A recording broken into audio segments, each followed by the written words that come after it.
And now the national chairman of the All Progressive Congress, Abdullahi Ganduje, emphasized the paramount importance of prioritizing peace as a fundamental driver of economic prosperity.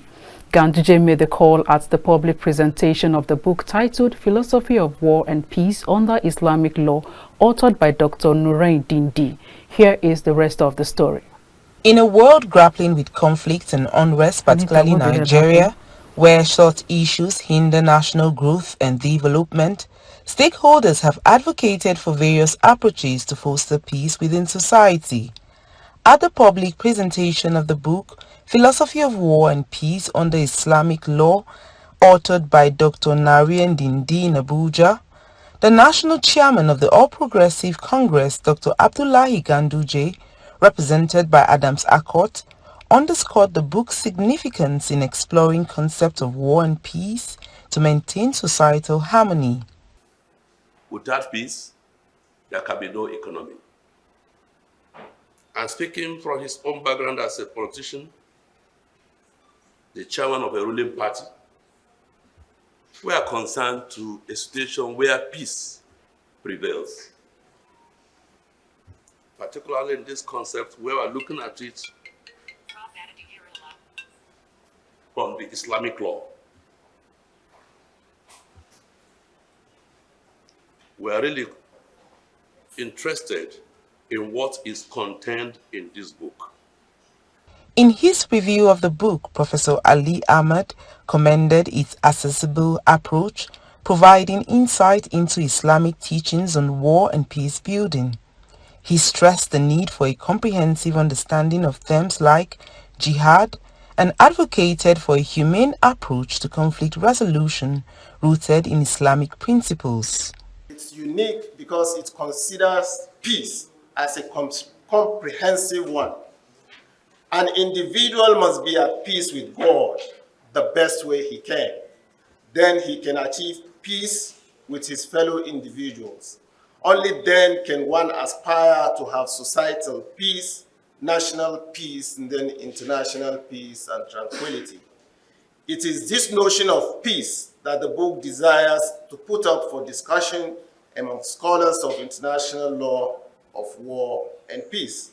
What Islamic philosophy posits is that if you cannot win a war without compromising these rules, without indiscriminate killings, and without using nuclear bombs, then don't wage the war. The author, Dr. Nuruddin D., who holds a PhD in Islamic law from the University of Ibadan, Nigeria, explained that his motivation for writing the book was to educate people worldwide on Islam's true stance regarding armed conflict and how peace can be achieved based on Islamic teachings. Generally speaking, the general impression, the conception of the people worldwide is that Islam is a religion of war. Everything is being attributed to Islam is about hostility, but it is the other way around. So we need to let the world know the true concept of armed conflict in Islam. Must there be war? If there should be war, why should there be war? What is the purpose of war? The singular purpose of war under Islamic law is to protect individual lives, souls, and protect the deen itself, the religion itself. So if nobody is aggressive against the Muslim world, there will be no war. There will be peace all around. And if the jurisprudence of Islam in relation to war and peace is rightly observed, we will have little hostility and more of peace in the world all over. Others called for adherence to Islamic legal principles that would protect civilians and help restore peace. So people should first understand that they are human beings. And there is nothing that separates you from another human being. All books, revealed books, say that you love for your neighbor or you love for the other person what you love for yourself. Number two, and most importantly, when people begin to feel that they're superior because of their race, or because of their creed, or because of where they live, conflict, others will not accept that.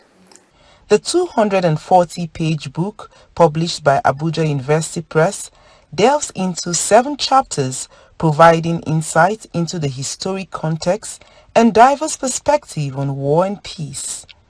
The book highlights the need to properly understand Islamic teachings on war and peace building as a path towards global harmony and conflict resolution, according to principles of justice and human rights.